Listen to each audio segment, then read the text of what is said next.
To assign materials in Maya, you right click on the object, say assign existing material or favorite material or assign new material.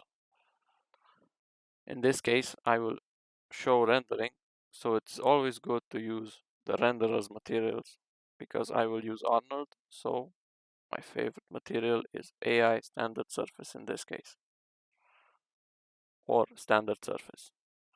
So now I have this standard surface assigned. I'll copy the object and assign standard surface as well. I'll just make a few copies of these objects just to have variation in the materials. And I'll also assign a Maya or more default materials just to show what happens. So I'll just assign a Lambert and a Blinn. Now I'll delete history for everything. The material node is at the end here. Now I'll just change the color and the properties a bit. This shares the same material as this one, so I'll have to separate it. Just a second, I'll also assign this one. So add favorite material, standard surface, add favorite material, AI standard surface. So now I have the worms and the cools, let's say, with standard surface and the worms AI standard surface. I'll leave Maya as gray. I will also add a plane just to have some shadows. In this case, I'll also assign as AI standard surface.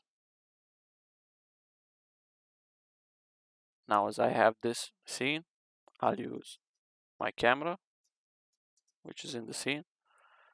To create any camera, just go up to panels, and every time you create a new perspective one, it just creates a camera. Because in Maya, every view is a camera. So you don't have to go up here necessarily and create a camera, only if you want a certain camera type. But in my case, it's okay. So I'll just switch to camera and I'm inside right now. For render settings, you go up here and choose your renderer under this tab. Also, you adjust any settings right here. To render, you just press this button and it starts rendering. But because I don't have any lights, it's black. So I'll add some Arnold lights, add an area light, because Arnold is my renderer, and just increase its size and move it like this. Now let's see what we got.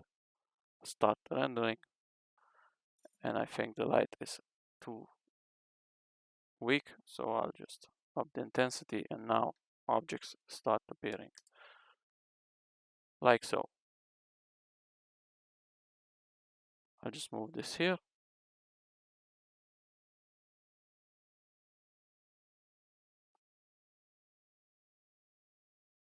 So now you can see the difference between the shaders. Just a moment, so it renders out a bit.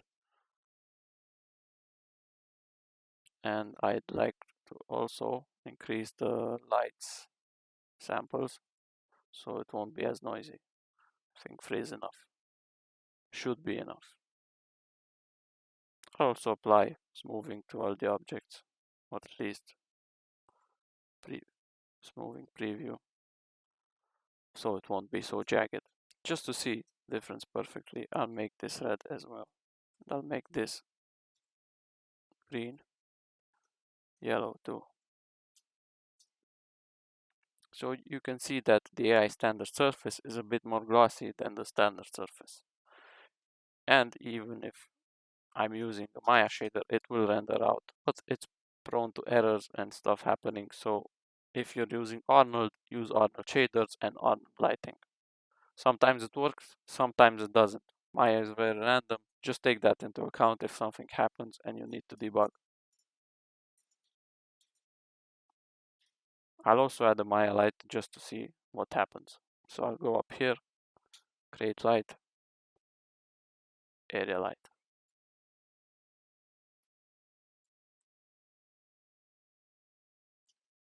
We can observe that the Maya light, even if it works, doesn't have as many options as the Arnold light does. So you can control many other things in the Arnold one that you can't control the Maya one, especially samples, which are very important. If you want to add an HDRI in Maya, you go up here to Arnold, Lights, Sky Dome Light. Now I have this sky dome in my scene, so if I press F, you can see that it's very big, surrounding everything. And I just go right here to its node, and under the color tab, I choose the file for it. So I go File, select my folder, and use this ballroom 4K texture that I have right here as an example. And now, even in the render, the image will appear. In the case like mine, I need to set my projection type. If I go back up one node here, or let me just show you in the hypershade. So in this case, I have my lights. I go to AI Sky Dome, Graph. So if I click on the main node here, then I have to select the format as mirrored ball. Now it will display correctly. Or if I go up or choose the nodes right here, I also have access to the same option. Can also increase the samples, of course, modify other settings, up the intensity, increase or decrease resolution, and so on and so forth.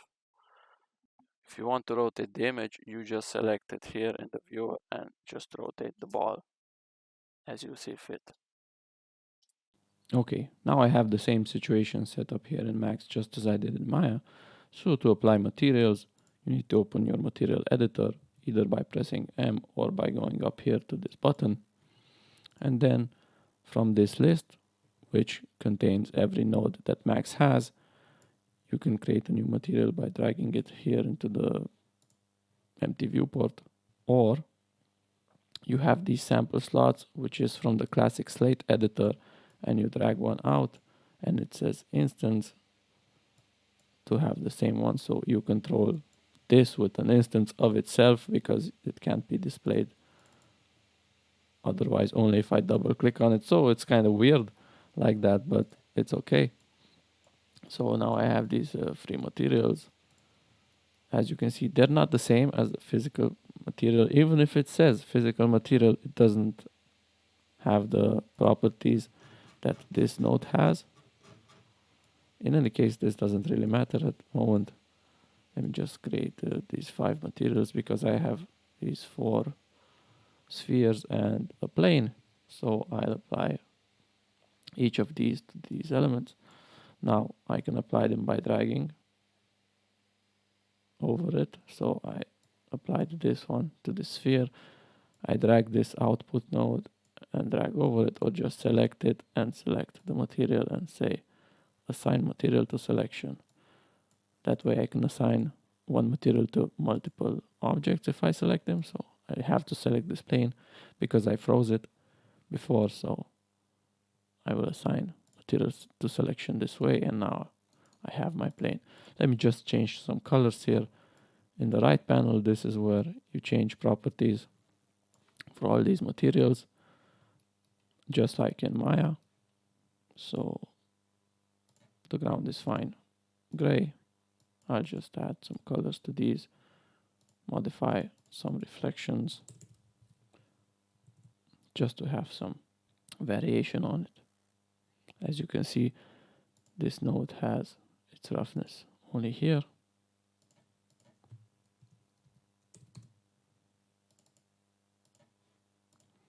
But this one has reflections separately, so this doesn't contain the same info, but in any case, this is the part where we're interested in generally because it contains the maps. So If I add something like a bitmap, I can search here for bitmap, and I'll just put on the shark texture I had before, or will have in the next tutorial. Oops. Like that. After I applied it, you can see in the node here that it is in generic maps, and I can either click on it here or access it here in this view. And these are all the properties that have to do with mapping and so on. So you control the offset of the tiling in this node, which in Maya or Blender is separate as a node itself, but this is really important in Max, and you can do a lot of stuff here. But this tutorial isn't about that right now. I just wanted to show this. So this is the way you access it. It's quite important when it comes to normal maps, because sometimes these values here in the node won't be like this here. For example, special maps in the bump map, this value by default is 0.3, and it's absurd because it should always be 1. So when you apply a default normal map in Max, you always have to set this to 1 before you preview it and expect good results, as I show in the baking part of these tutorials. Now let me just add another checker texture or something like this. I'll add it to the color here, and I'll add it to the transparency here. Okay, we have a bit of variation now. And to render this out, I just go up here to render setup or my render frame window, and now I can choose here to render iteratively or my final production, and if I click render, it starts to render. Since I don't have any lights in the scene, Max uses this kind of default preview light, but the moment I will insert a light, you will see that this goes black. So now I have this, which rendered in a different window for some reason, and if I press this play button, it will continue rendering every time I move the camera. So let me just close this other one and add some lights. So to add lights, I go here. Let me just put this somewhere more comfortable.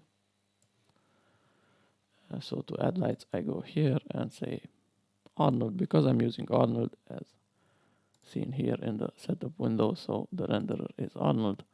Scanline is used sometimes for baking. Other than that, just explore this if you want. There's nothing special in it or any different from the others. So you find all the settings under these tabs and so on. The most important one for me is this output right now, and I'll set it to 800 by 600. So let me just close this and insert an Arnold light, which works as a target and a source. So my target's this little cube here, and I'll just move this light up slightly like this to have some nice shadows and to make it a bit dramatic. So now it's something like that. I can also do this preview rendering right inside the viewport if I go up here to active shade using Arnold. And now it's happening inside this perspective view, which is great. Of course, I can also add a camera. So to add cameras, I just go here to cameras and select a physical camera, which has a lot of properties. So just like I did with the light, I just drag it out with the target and the camera itself. I'll move the camera like this in my perspective view. Otherwise, I will set it here to be used. And if I press Shift F, there will be a kind of preview of what the camera sees. So this black line appeared, which is exactly the aspect of what I have here. So if I go back to HDTV, for example, it will look like this. And I can also use the active shade with high quality rendering, just as I did before in the perspective view. And I can move my camera around in other views so I get a more precise angle and so on.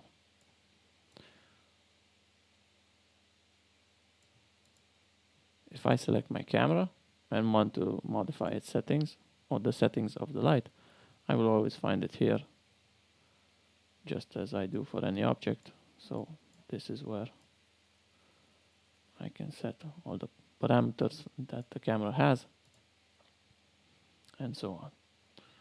Same goes for the light, which I will just duplicate and move it here slightly so I have a bit of variation, like with a 3-point light setup or something. And now I can change the color here and the intensity and so on. So let's not make this super bright. And I'll just make this a cool blue like that and make this one red. Okay. So I have this simple lighting setup at the moment, which doesn't look anything more than a preview to me right now. So let me just add an HDRI and I'll show you how you do that as well. So to add an HDRI, you go up here to rendering and say environment.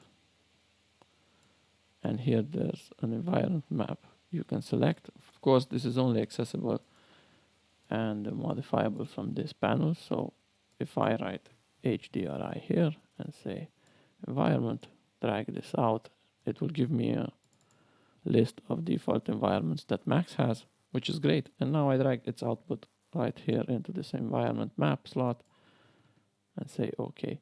And now I can modify the rotation or the exposure and so on of this HDRI, which I can do here.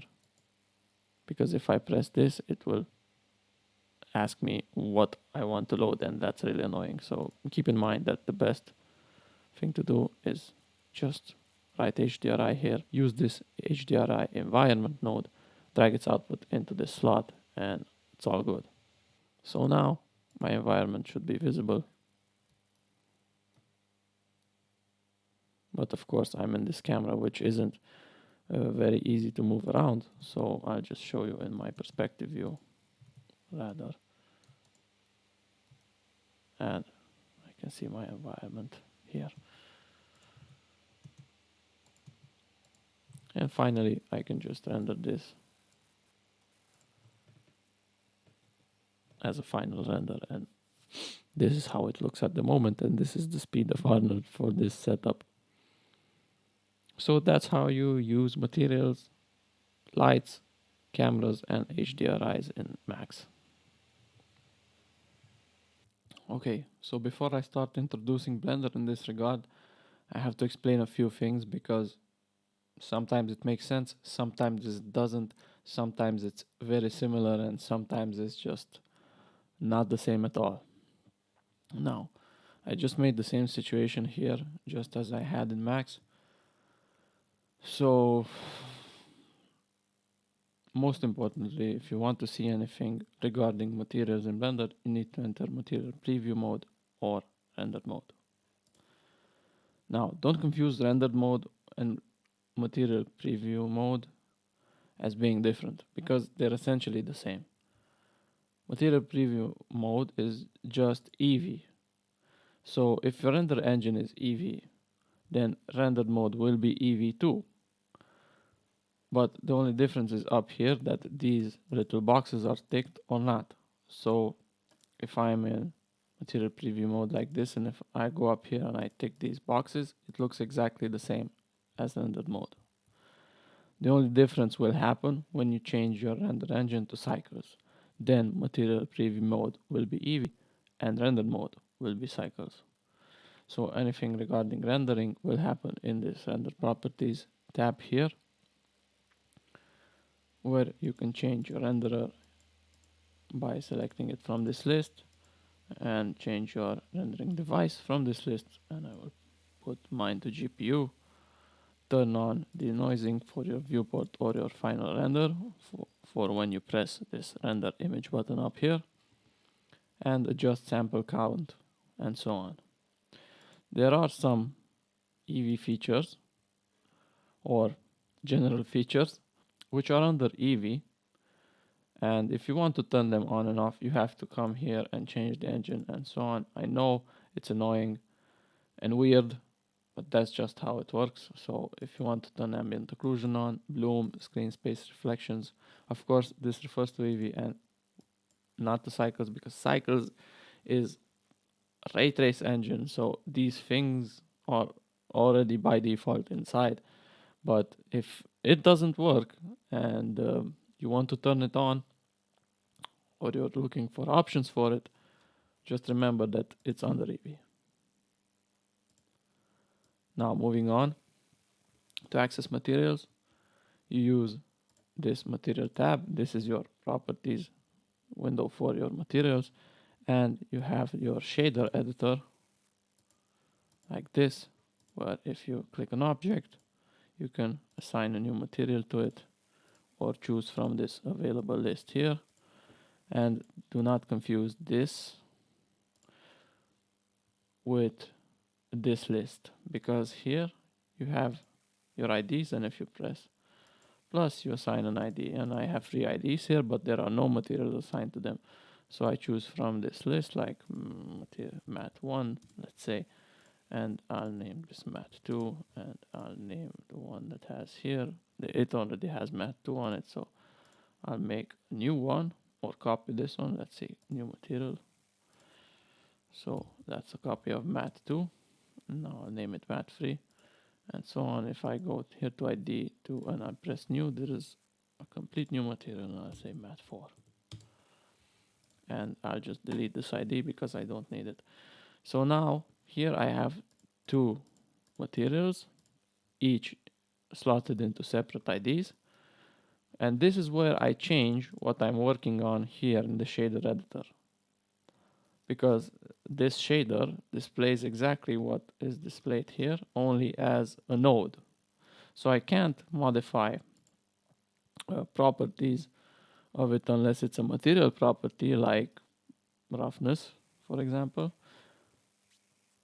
Because if I want to modify what the material can do, I have to go down here, and it has options here like transparency and other settings of what to use and so on. So don't confuse the node with this window, and don't confuse this list with this list, because here you choose what to work on, and here you choose which material to be slotted into that ID. So this button here is exactly this button here. It's a very important distinction, and it can become very annoying if you confuse them. Now moving on, about lights. So I have a light in my scene by default, and I didn't change that. So if I move the light here now in render mode, this is what happens. And if I'm in preview mode, it's the same. So if I copy this and move it here, I have some nice lighting already in my scene. And if I have a light selected under this data tab, I can choose the type of light. So I can make this a sun, I can make it a spotlight, area light, and so on. An area light has, of course, a shape and a spread and a size. So let me just use 2 area lights, because we all know they're one of the best. And they are my favorite anyway. So if it's square, it has 2 sizes, and I drag it like this.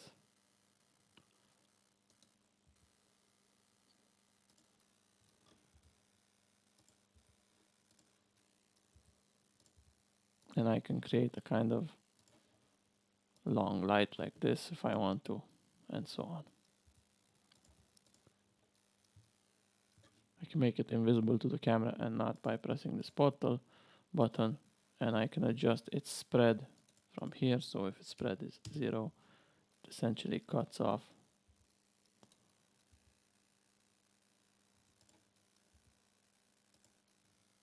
its shadow like this. So let me just modify this. You can see on the edge it gets narrow or not. Now let me leave this like this. So we have this lighting situation, and now for cameras, to create any light or camera, you just add things just as you do usually in Blender. So just go to the add menu and say camera, and the camera has been added now, and move it around. If you want to go into the preview, you press the camera button, and if you want to move your camera around, you go into view, lock, camera to view, and now I'm moving the camera as such, and I can move it any way I want. So let me leave it like this. I change multiple cameras by pressing this camera icon up here, sorry, the green one. So now this is one camera situation, and this is another camera situation. Okay, now I will deactivate this to stop moving my cameras, because if I move now it will go out of my camera. I'll press numpad 0 to go back into my camera and start using and changing some materials now. So I'll change the base colors of all of these.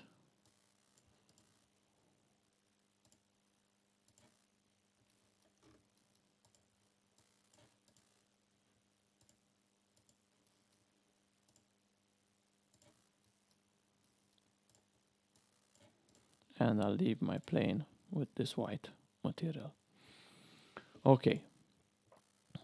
Now, as I've said, I'm in material preview mode now, and I'm using Eevee to display my preview render. But of course, I will render in cycles like this. Before I get to cycles, I just want to show you that these tick boxes are really important, because if this is on, if this is off, for example, like this, it's using default HDRI, which Blender has, and you can choose any from this list and modify its rotation here, its strength, and so on. It's pretty cool, but it's not the best for my situation right now. So this list is also available in render mode, by the way. So if I turn it off here, I can use any of these HDRIs, and it works out of the box. Same thing goes for scene lights, so I can tick them off or not. Now, to add custom HDRIs, you need to either go here to this world properties and change the color here with an image texture, or what I like to use is use nodes, and in the shader editor here, just go to world, and now this is my environment node, and if I change the color here, of course I need it to be visible. If I change the color here, you can see my ambient lighting is changing. And if I want to add an HDRI to this, I add an image texture, choose my image texture from here, go find an HDRI. Let's say I selected that, and now it's also available in my preview like this, and I'm using that HDRI's lighting. I can adjust its strength here and adjust its rotation here, and any properties I want to, and so on. So this is its mapping node. Now I will go back to my materials. So to change materials, you have to use this node system. There are a lot of shaders and a lot of nodes in Blender, so they're all under this list. Just as you add objects here, you add nodes here from this list by category or by searching for them. So if you want to add a texture, you search for image texture, put it here, click open, select the texture that you want. I'll use my shark as I did before. from the previous project. And now if I connect this color to this base color channel, it will of course display instantly whatever I connected. This is the same way you connect any node here. You of course have to be careful, just as in the others, with the normal node. So here, before connecting a normal map, you have to add a normal map node like this, which you connect into the normal slot, and then you connect a normal map here. Let me just change this image to use the shark's texture entirely. So this is my shark's texture, and if I want to see a preview of this normal map, I can of course, in any case, make sure that you don't connect the color by mistake to the strength, but you connect it to the color. And this color space is very important because it always has to be non-color, because it's non-color data, so it will display correctly. So now my normal map is being previewed, and if I go to rendered view and use my scene world, of course I will want to remove this HDRI because it's not helping me much in this situation. So this is much better as I had before. So now you can see that the normal map is working as intended. And if I connect my shark texture, it will look like something like this. And everything is okay. But it's really important that you set normal maps to color space non-color and use this normal map node before you connect anything. Same goes for displacement. You need a displacement node like this, which you connect to this displacement in the material output, and then you connect either your normal here like this, or your height, bump map, whatever you have, to this node here. Now let me create a different material for this floor. I'll just add new and make it metallic, for example, and really shiny, so now it's a mirror. But I actually like it this way the most. And I will enter my camera and I can continue rendering. To adjust samples in Blender, you go to the camera icon, and this is the viewport samples. So if I want it less noisy, of course I will crank this up, but of course that takes a lot of time, so maybe I'll just set it to 16 samples and use denoise instead. Denoise also has this denoiser which you set, and if you have an RTX card, you should set it to optics and make sure that the passes go through the albedo and the normal. Now, this is all fine and dandy, but it looks really bad, so that means I should up the samples before it starts denoising, or adjust this noise threshold, and so on. Now this is enough for me, and if you want to find the samples for the render, just deactivate denoise, go up here and render image, and once it's rendering, just look at the sample count, and when it stops being noisy, you stop your render there by pressing escape. And I saw that it was at about 300, so now I'll just put my max samples to 300, take denoise just to be sure, and I think it will give me a pretty good result once I render. If you want to adjust any other properties like light bounces and so on, you find them under here, under light paths. Performance is where you can edit your tiling. Auto detect tiling is pretty okay, and if you don't want Blender to load all the data again and again for every render, you just take this final render persistent data, and it will keep using the same data for every frame that you have in your animation. To output things, you come here to output, and you set the resolution here, which will move this gate, of course. And you can turn on render region here, select your format, where if you select, of course, video, here it will create video, otherwise it will just create an image sequence if you render out an animation. To set camera properties, you can click this border edge or your camera, whichever you're using, go to the camera's properties, adjust focal length here, choose the type of camera, and so on. All of these you've used before anyway, so this should be familiar to you. Here on the viewport display, there is something very useful. This Passepartout, for example, will adjust the darkness of this background, and if you don't want to see it anymore, you just do this, and there are a few guides here that you can turn on, which are pretty cool. And this is where you turn on depth of field and you choose your object.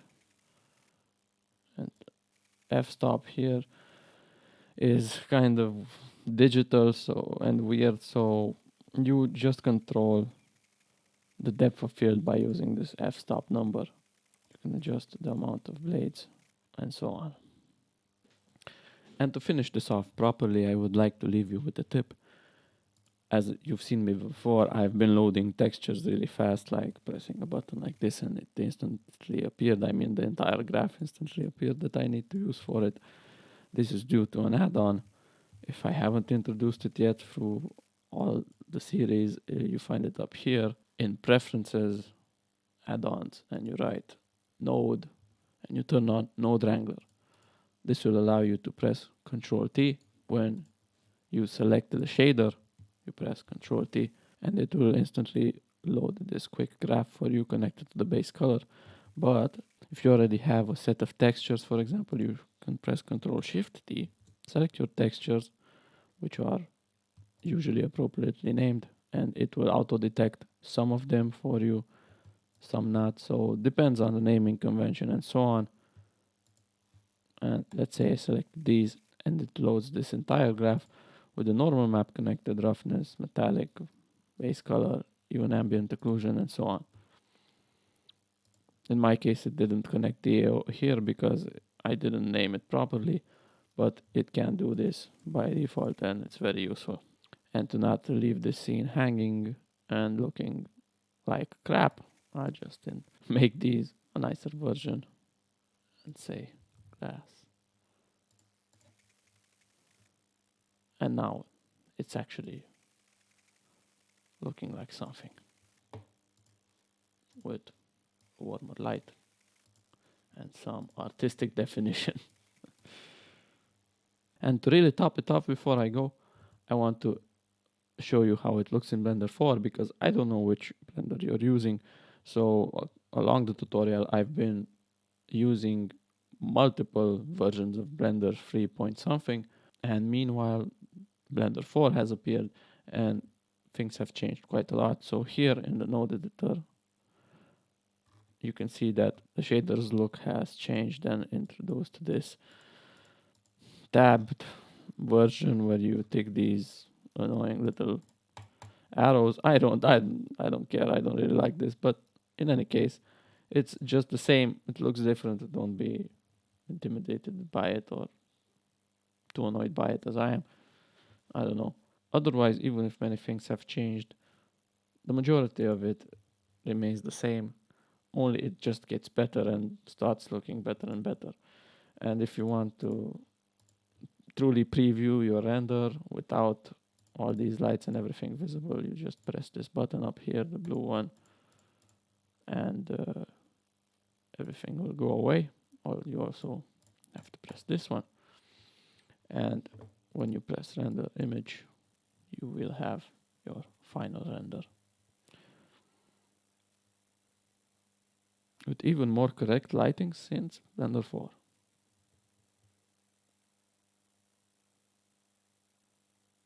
And as you can see, since I introduced my glass ball and this metallic one and changed the lighting a bit and changed the depth of field, my sample count and the speed has changed quite a lot since my last render. which is of course normal. I don't even know why I'm saying this.